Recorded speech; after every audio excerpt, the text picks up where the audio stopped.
성경은 하늘의 책이다. 그래서 성경을 가까이 하면 세상이 멀어지고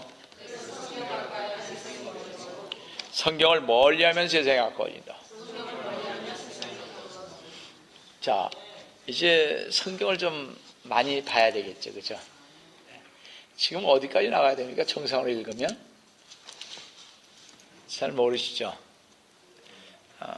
제가 생각하기에는 적어도 지금 4개월이니까 사무엘 정도는 가야 되지 않겠어요, 그죠? 네? 뭐라고요? 여호수아? 11개. 내가 좀 앞서갔나? 자, 열심히 읽으셔서 꼭 여러분들 올 한 해도 한도 계시셨으면 고맙겠습니다. 오늘 여러분과 주님 안에서 함께 은혜의 말씀을 나누려고 하는 것은 아까 봉독해 올린 하나님의 말씀인 킹제임스 성경 창세기 39장 1절에서 18절로서 믿음의 조상인 족장들에 관한 35번째로서 요셉에 관한 3번째인 보디발의 종으로 팔린 요셉이라는 제목으로 이 시간 은혜를 나누려고 합니다. 요셉이 이집트로 간 것은 그의 선택에 의한 것이 아니라 시기심에 가득 찬 형들이 그를 팔아넘겼기 때문입니다. 그가 이집트로 올 때 요셉의 눈에는 모든 것이 참 새로웠습니다. 멀리 그 비옥함을 자랑하는 나일강의 아름다운 계곡이 뻗어 있고 정려나무 잎사귀 사이로 드러나는 훌륭한 성과 건축물, 들판과 도시를 감싸는 뜨거운 사막의 열기, 시야에 들어오는 거대한 피라미드들이 세월을 따라 고풍을 띠며 맑은 창고를 향해 우뚝 솟아 있으며 더 가까운 곳에는 궁정과 신전을 지키는 조용하고도 좋은 듯한 스핑크스, 그 도시의 변두리에 과일 더미와 상품의 꾸러미가 쌓인 시장, 그 속에 떠들썩하는 행상들과 낙타와 가축들, 그리고 노예들, 그리고 그 노예 속에 서 있는 건장한 유대인 청년 요셉. 무심한 상인들에게 요셉은 그저 하나의 물건에 지나지 않았고 단지 값이 얼마 나가느냐가 문제였습니다. 그렇지만 정작 팔려다니는 노예로서의 요셉은 매 순간이 죽느냐 사느냐의 순간이었습니다. 행복하게 살던 착한 요셉에게 이 무슨 가공할 운명이란 말입니까? 하나님의 은총을 받은 사람이 어떻게 노예가 될 수가 있었습니까? 그러나 요셉은 노예였고 요셉은 이윽고 고가로 팔려서 시대장 종으로 들어가게 되었습니다. 다같이 창세기 39장 1절 보시면 요셉이 이집트로 끌려왔는데 파라오의 간원인 경호대장 이집트인 보디발이 그를 그곳으로 데려간 이스마엘의 손에서 그를 샀더라 그랬습니다. 시대장 보디발에게 팔렸는데, 시대장이란 지금으로 말하면 우리 한국의 청와대 경호실장과 비슷한 직위라고 생각하면 좋을 것 같습니다. 상당히 높은 직위죠. 요셉은 아마도 자신의 지금의 환경을 보고 여러 가지 마음의 의혹과 착잡한 심정이었을 것입니다. 그런 자신이 꿈꾸던 꿈을 생각해보고 그 꿈이 이루어지는 날 많은 사람의 머리 위에 앉게 될 것을 생각도 해보았을 것입니다. 그러나 지금 그는 애굽에 끌려와 노예로 전락한 그런 자신을 보았습니다. 어떤 사람들은요, 상황이 심각하게 될 때 하나님을 신뢰하지 않고 영적으로 파손해버리고 맙니다. 그러나 요셉은 그렇지 않았습니다. 요셉은 이 상황을 어떻게 파헤쳐 가야 할 것인가를 생각지 않고 오로지 하나님 안에 그것을 맡겼던 것을 봅니다. 요셉은 이 세상 사람처럼 정녕 하나님은 이 모든 불의에 눈 감고 계신 것이 아닌가, 하나님은 의로운 자의 편에 서지 않고 계실지도 모른다는 생각을 전혀 하지 않았습니다. 요셉은 하나님을 온전히 신뢰하고자 했습니다. 사도 바울이 로마에 있는 그리스도인들에게 말해주었던 그 원리를 알았습니다. 로마서 8장 28절에 우리가 알거니와 하나님을 사랑하는 자들 곧 그분의 목적에 따라 부르심을 받은 자들에게는 모든 일이 합력하여 선을 이루느니라. 요셉은 하나님께서 자신과 함께하여 그 꿈을 반드시 이루시리라는 것을 마음속 깊이 알고 있었던 것입니다. 비록 요셉이 보디발의 집에 일개의 노예였다 할지라도 말입니다. 창세기 39장 2절에 이렇게 쓰여 있음을 보게 됩니다. 참 이상한 말씀이 쓰여 있습니다. 주께서 요셉과 함께 하셨으며 그가 형통한 사람으로 그의 주인 이집트인의 집에 있었으니. 자, 이 얼마나 얼토당토하지 않은 말입니까? 노예를 보고 형통한 사람이라고 하다니 말입니다. 그렇지 않습니까? 우리는 도저히 이해가 가지 않는 말입니다. 여하튼 요셉은 하나님과 함께함으로 형통한 자가 되었다고 그랬습니다.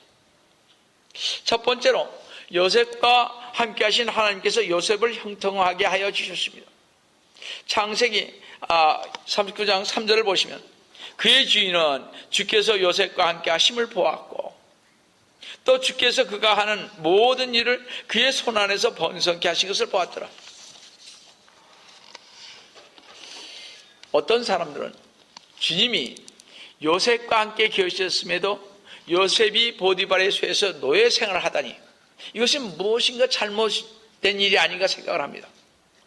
또한 상품처럼 팔려다닌 요셉이 형통한 자라니 이것은 또 무슨 말인가 말이죠. 많은 성도는 이 모순된 일을 이해하지 못합니다. 그래서 그들은 고뇌에 빠지고 여기서 헤어나지 못하는 것을 보게 됩니다.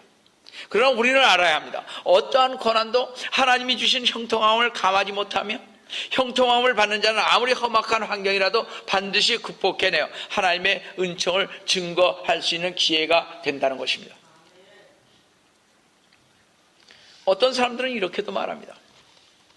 요셉은 모든 의지와 목적이 노예 상태에 있었고 그 자신이 타인의 소유물이었으며 한 시간도 자신의 시간을 가질 수 없었고 그의 아버지와 가족들로부터 단절되는데 그가 형통한 사람이라니 어떻게 그가 하나님의 축복을 받는 형통한 사람이 될 수 있는가라고 반문할 수가 있음을 보게 됩니다.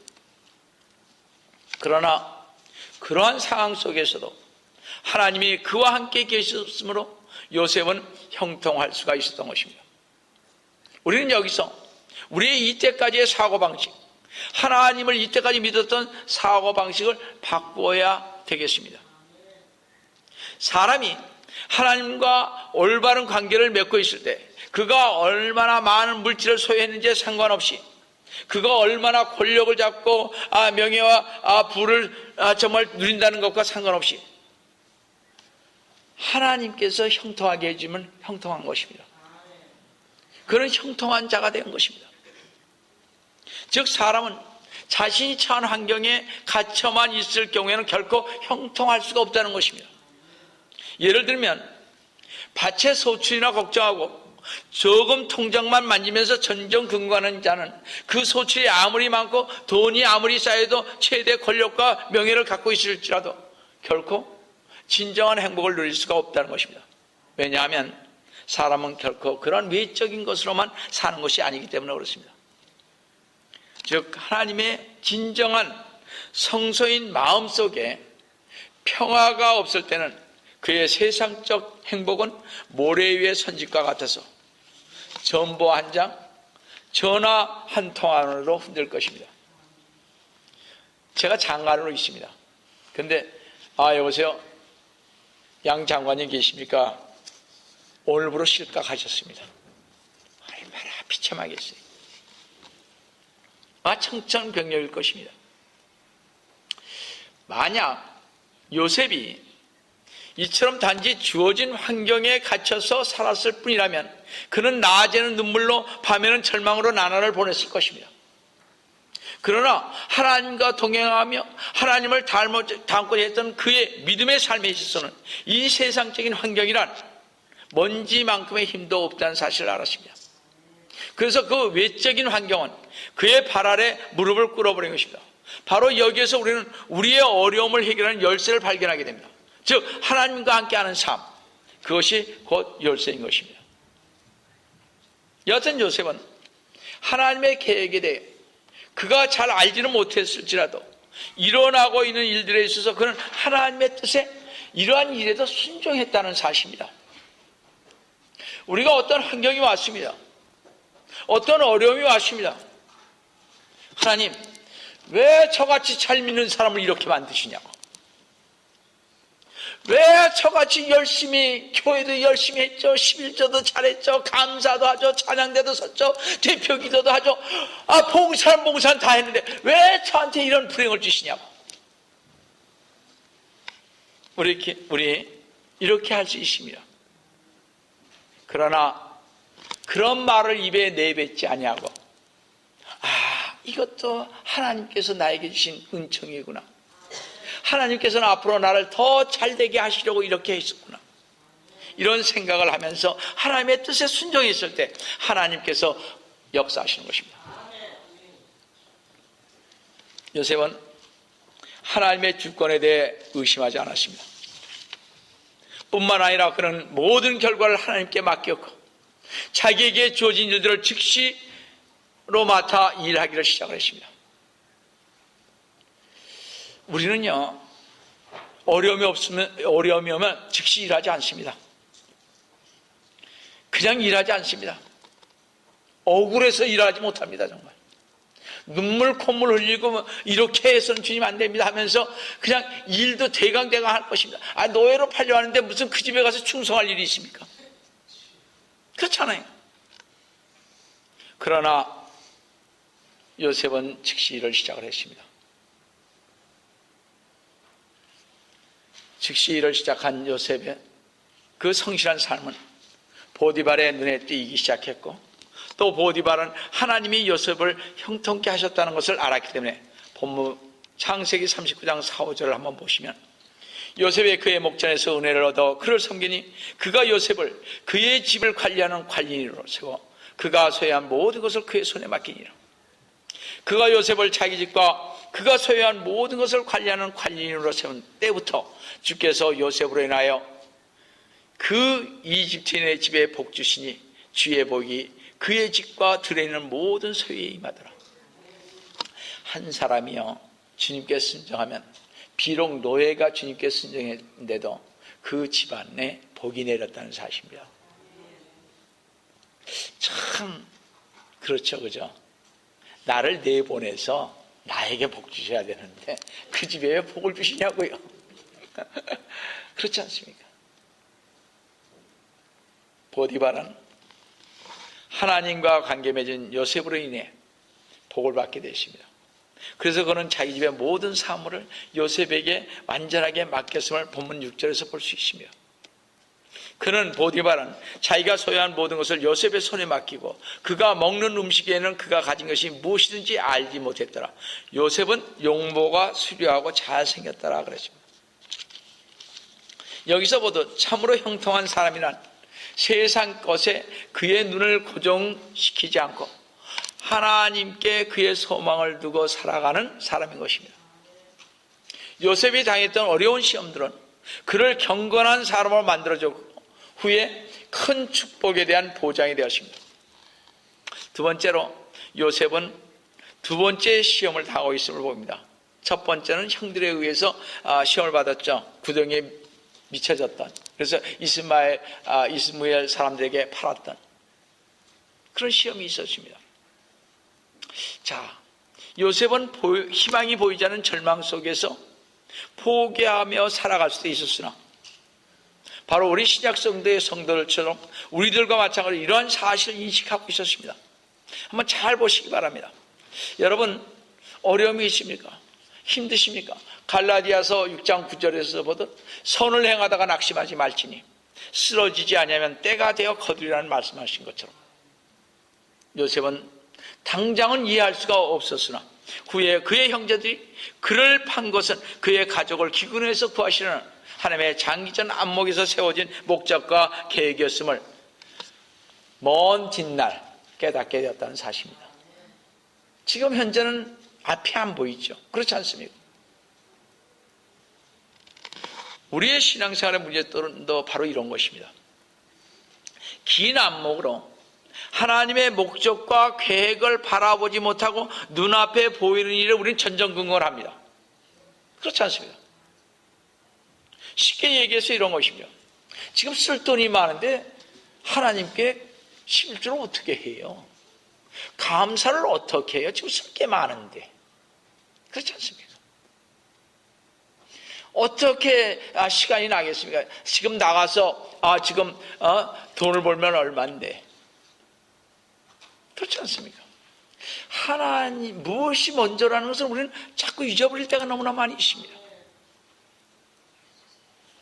우리가 멀리 내다보지 못하게 되면 하나님은 우리를 위해 일하시기가 참 곤란합니다. 매우 참 곤란합니다. 예를 들어요. 하나님께서 10년 앞을 내다보고 계획을 세우셨는데 우리는 눈앞에 당장 벌어지는 일에 팔려 실망하고 낙심하고 우려합니다. 그러다가 10년 후 모든 일이 번창하게 되면 그제서야 10년 전 일을 생각하면서 우리의 시야가 접었음을 고백을 합니다. 그때 10년 전 어려움과 고난이 닥쳤을 때 우리는 울며 불며 온갖 불평과 탄식을 했고 또 하나님께 원망도 많이 했었습니다. 그저 생각하는 것이 일어나는 것은 어찌하여 그런 일이 나에게 일어나는가, 이런 것뿐이었을 것입니다. 그저 하나님은 나를 돌보고 계시지 않고 불평, 불만과 낙담뿐이었을 것입니다. 그래서 주님께서는 내 아들, 딸들아 눈을 들어 10년 후를 보라. 내가 너를 들었으리라고 10년이 지나는 우리는 하나님의 그 역사심의 놀라움을 보게 되는 것입니다. 우리 지금 당장 아무것도 모릅니다. 그때 우리는 그게 당장 이루어지지 않으니까 몇 년이 지나도 이루어지지 않습니다. 어떨 때는 한 5, 6년, 7, 8년, 10년이 돼도 이루어지질 않는 거예요. 이 교회 온 지 20년이 넘었습니다. 주님 뭐가 돼야죠. 보여주시는 것은 황홀하게 보여주시면서 뭐가 있어야죠. 그렇지 않습니까? 이게 안 되니까 기도가 부족한가 보다 하면서 기도하러 다니죠.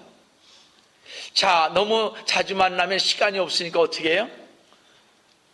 그 시간에 성경을 봐야지. 우리 주님이 성경을 좀 안 봐서 그러나? 별별 생각 다 하죠. 주님 앞에 잘 보이려고 다 해봅니다. 그런데도 지금 20년이 넘으면 똑같은데. 물론 조금 좀 낫습니다만. 이러면서 왔어요. 근데 어떻게 합니까? 그래도 우리는 소망이 있잖아요. 소망이 있지 않습니까? 그래, 앞으로 10년을 더 내다보자. 이러면서 가잖아요. 가다 보니까 20년이 됐더라 이거예요. 그래도 우리는 소망이 잃지 않습니다. 다른 사람 같았으면요, 전에 말씀드린 대로 거기서 오라 그럴 때 그때 그쪽으로 갈걸. 내가 그랬으면 참 잘 팔렸을 텐데 지금쯤. 그렇게 생각할 수도 있죠. 근데 또 한편으로 그때 안 가길 잘했지. 잘못했으면 아주 바닥이 났을 텐데. 그런 생각도 해봅니다. 여하튼 우리는요 항상 생각할 때 소망을 갖고 가는 것입니다. 이제 다른 소망이 저한테 뭐가 있겠어요? 우리의 큰 소망이 무엇입니까? 디모데에게 우리 사도 바울이 소망을 가지라고 하는데 그 소망이 뭐였냐고요? 주님의 재림 아닙니까? 그 소망을 갖고 주님의 일을 하라 이렇게 얘기하고 있지 않습니까? 그래, 그렇구나. 교인이 적든 말든 이제 주님 안에 소망을 갖고만 가자, 이런 생각을 하는 것입니다. 요셉도 어려운 시절이 다 지나고 난 후에 가서 그에게 일어났던 모든 어려움은 하나님의 계획의 일부였고 그 가족을 살리기 위한 거룩한 목적이 있었음을 깨닫고 돌리는 것을 보게 됩니다. 그의 형들이 그를 팔아먹고 돈을 나누어가는 모습을 보면서 팔려가는 요셉은 아마 속으로 하나님은 도대체 어디에 계실까 했을 것입니다. 이제 또다시 요셉은 보디발의 아내와의 사건에서도 그는 심한 공경에 처했습니다. 그런 속으로 또다시 하나님은 도대체 어디에 계실까? 아마 이렇게 반문했을 것입니다. 창세기 39장 7절 한번 보세요. 이런 일들 후에 그의 주인의 아내가 요셉에게 눈길을 보내며 말하기를 나와 동침하자 하나. 요셉은 지금 보디발의 아내로부터 유혹을 받는 육신의 시험에 직면하고 있음을 봅니다. 인간에게 있어서 가장 강한 매력은 아마 성적인 매력일 것입니다. 본문 39장 6절 하반절에 보면 요셉은 뭐예요? 용모가 수려하고 잘생겼더라 그랬습니다. 분명히 요셉은 수려한 용모와 그때 나이 한 27살 정도 되었으니까 보디발의 아내의 시선을 끌기에 충분하였을 것입니다. 그래서 요셉은 일순간에 그의 일생 중 가장 교활하고도 격렬한 시험에 직면하게 되었습니다. 우리는 알아야 할 일인데 요셉은 보디발에게 속한 소유물이었던 사실을 알아야 합니다. 그렇죠? 이런 일로 인해 아마 보디발의 아내는 자신이 좋아하는 소지품을 소지하듯 그를 자유롭게 사용할 수 있다고 생각했는지도 모르겠습니다. 또한 요셉에게 있어서는 보디발의 아내의 유혹에 빠지기 쉬운 일이었습니다. 왜냐하면 이때 요셉의 가장 왕성한 때는 27살 총각이었으며 거기다가 노예 생활을 하면서 고독과 향수에 젖어 있었습니다. 게다가 그는 가족과 헤어져 먼 곳에 있었고 상대방 여인은 온갖 수단을 동원해 유혹을 해오고 유혹에 필요한 여러 가지를 동원했을 것입니다. 뿐만 아니라 단도직입적으로 같이 동침하자고 제의도 했습니다. 그러나 요셉은 이 유혹에 굴복하지 않고 이 엄청난 유혹을 물리치고 승리하게 됨을 봅니다. 바로 이런 유혹이 올 때마다 우리는 생각을 해봐야 됩니다.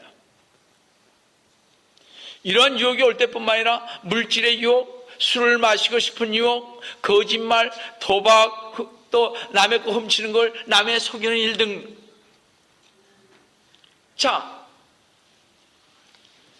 그럼 우리는 어떻게 이러한 세상 속에서 이렇게 많은 유혹으로부터 벗어날 수 있겠는가 하는 것입니다. 어떻게 우리가 이런 것들로부터 승리할 수가 있겠느냐는 것입니다. 여기에 답이 있습니다. 첫째, 요셉은 자기를 신임한 주인을 배반할 수 없다고 말했습니다. 본문 39장 8절 9절 보세요. 요셉이 거절하며 자기 주인의 아내에게 말하기를 보소서 나는 주인이 집안에서 내가 하는 일을 아는 체를 하지 아니하고 그가 소유한 모든 것을 그가 내 손에 맡기셨으니 이 집에서 나보다 더 큰 사람이 없으며 당신 말고는 나에게 아무것도 금할 것이 없으니 이는 당신은 그의 아내입니다. 요셉은요 보디발이 자기를 신임했지 않습니까? 자기를 신뢰한 사람을 실망시킬 수 없기에 그렇게 하지를 않았다는 것입니다. 우리도 마찬가지입니다. 하나님의 일을 맡은 청지기들입니다. 하나님의 일을 하는 사람들입니다. 하나님을 우리는 실망시키지 말아야 할 것입니다. 그렇지 않습니까? 둘째, 요셉은 더 나아가 자기는 하나님의 택함을 받은 자요 택함 받은 백성이요 거룩한 자로 메시아를 낳게 될 제 조상으로 감히 하나님께 어떻게 죄를 짓겠느냐고 생각했던 것 같습니다. 하나님께서 꿈으로 보여줬고 너는 이렇게 될 것이라고 꿈으로 약속하신 그 하나님, 그 하나님께서 반드시 나에게 함께 해주실 것을 알았는데 내가 어떻게 그렇게 할 수 있느냐 이런 것입니다. 세 번째로 요셉은 그에게 그것이 곧 악인 것을 알았습니다. 9절 하반절에 뭐라 했습니까? 그런데 내가 어찌 이 큰 악을 행하여 하나님께 죄를 지으리까? 이 장면에서 우리는 거룩하신 하나님의 임재를 인식할 수가 있습니다. 요셉은 그 어려운 순간에도 거룩하신 하나님께 자신과 함께 하심을 보고 경외하는 마음으로 하나님을 바라보았던 것입니다. 다시 말씀드려서 요셉의 마음은 하나님께 무례히 행치 아니하고 하나님의 뜻을 범하지 아니하고 혹은 조금이라도 하나님을 서운하게 해드리지 않으려는 그 간절한 열망으로 가득 찼던 것을 우리는 볼 수가 있습니다. 그래서 요셉은 굳은 신앙을 통하여 자기 자신이 지금 하나님 속에서 하나님과 함께 하고 있다고 믿음으로써 자기 자신에 대한 유혹은 곧 하나님께 대한 유혹이요 하나님께 대한 제약이라고 생각했던 것입니다. 그래서 그 유혹을 단호하게 물리칠 수가 있어야 하는 것입니다. 그런데 많은 사람들은 저도 마찬가지지만 이 유혹을 잘 물리치지를 못하고 있습니다. 분명히 하나님께서 기뻐하시지 않는 것을 알면서도 우리는 유혹을 물리치지를 못하고 있습니다. 왜 그러냐 이거죠. 그만큼 우리는 하나님께서 저에게 바라는 그것을 우리는 신뢰하지 않고 가기 때문에 그렇습니다. 저희들에게 바라는 것이 있잖아요. 하나님께서는 여러분 각자에게 바라는 것이 있습니다. 하나님께서 원하시는 것이 있다는 것입니다. 근데 우리는 그 원하는 것을 하지 않으려고 하는 것입니다. 인간의 마음이 그래요. 어떤 유혹이 오면 쉽사리 물리치지를 못하는 것입니다. 그렇지 않습니까? 많은 사람들이 그렇게 가고 있기 때문에 하나님께서 섭섭하신 거죠. 왜 하나님께서 우리 목사들을 섭섭하게 여깁니까? 하나님께서 우리 이번에 들었잖아요. 섭섭하는 이유를 저는 좀 압니다. 제대로 안 하잖아요, 목사들. 하나님께서는요, 우리 성도들이나 목사들이 주님의 일을 제대로 하지 않을게요. 자꾸 세상적으로 가기에 우리 주님은 우리를 보실 때마다 우신다는 사실입니다. 먼 산을 바라보면서 우신다는 사실입니다. 왜냐? 얼마나 우리 주님이 속상하셨으면 그러겠어요. 내가 저것들을 이렇게 길러왔는데. 우리 그렇잖아요. 내 자식을 얼마나 키워왔습니까? 이번에 전 보스턴 사건을 보면서 그 부모들이 얼마나 가슴이 아팠을까? 그렇지 않습니까? 그 아들을 애지중지해서 키웠을 것입니다. 그렇죠? 물론 그들이 어떤 생각이 있어서 그렇게 했는지는 모르지만, 그래서 첫째 부모님한테는 죄송하잖아요. 하나님도 마찬가지일 것 같습니다. 우리는 어떤 유혹이 왔을 때 하나님 안에서 내가 어떻게 할지를 한번 생각해 보시기 바랍니다. 그러면 그 유혹을 물리칠 수 있습니다. 술 먹고 싶습니까? 담배 피고 싶습니까?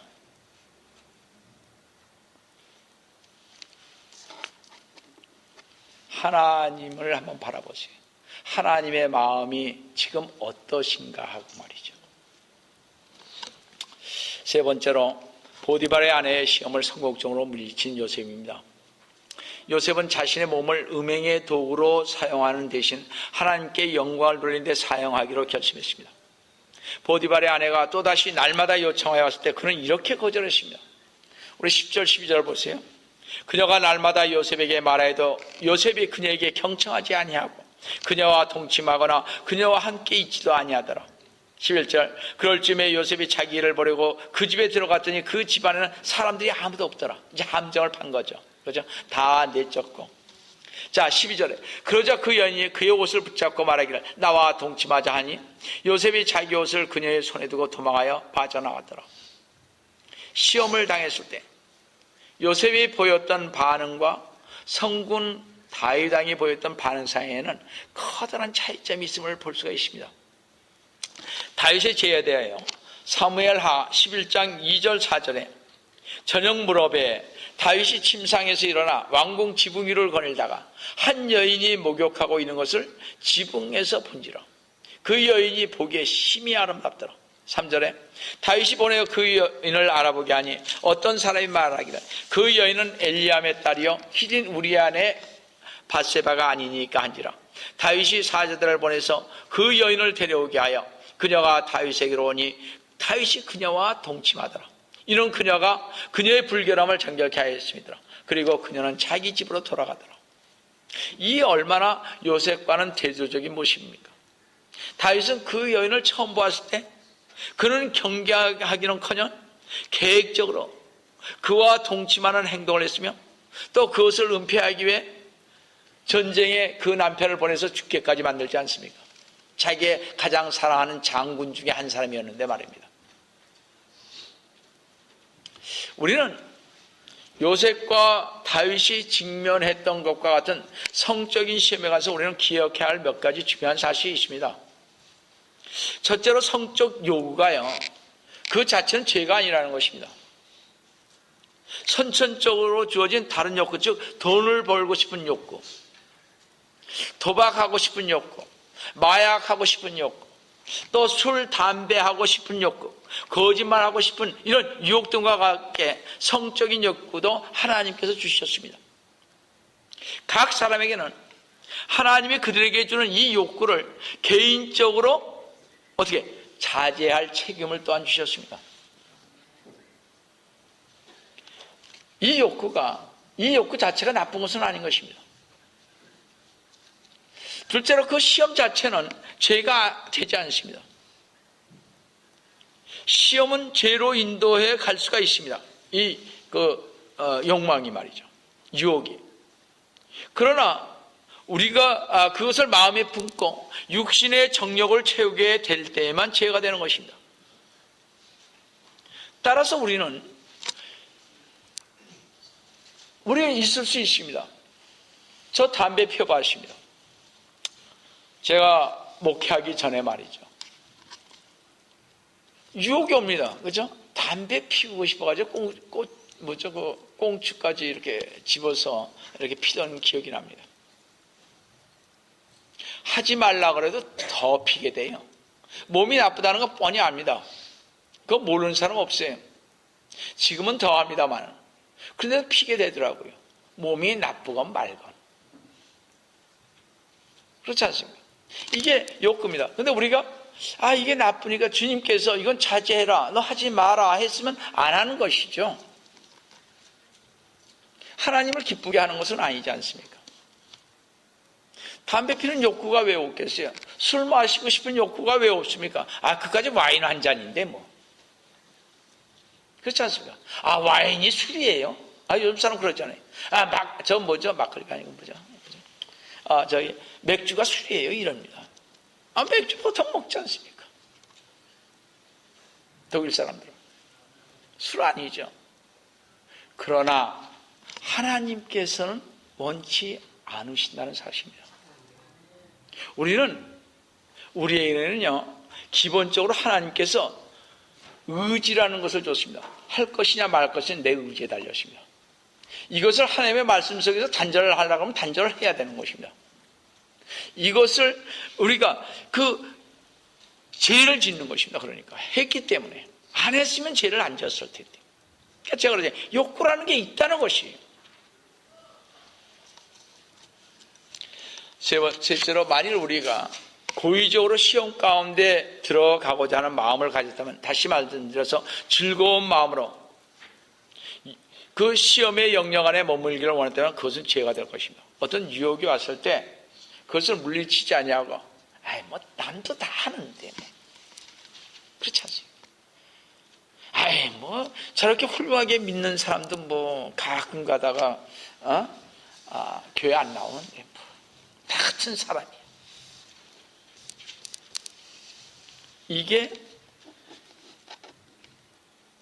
안 되는 거죠. 우리 분명히 알아야 될 것입니다. 다윗은 유혹을 물리치지 못했습니다. 그러나 요셉은요, 그 상황에서 즉시 도망을 감으로 그 시험의 영역 밖으로 나오게 되었다는 사실입니다. 우리는 분명히 알아야 합니다. 많은 유혹을 받습니다. 정말 하고 싶은 것을 많은 유혹을 받습니다. 단 한 가지 알 것은 우리의 몸은 뭐라고요? 하나님의 성전이라는 사실입니다. 다 같이 들어가시겠습니다.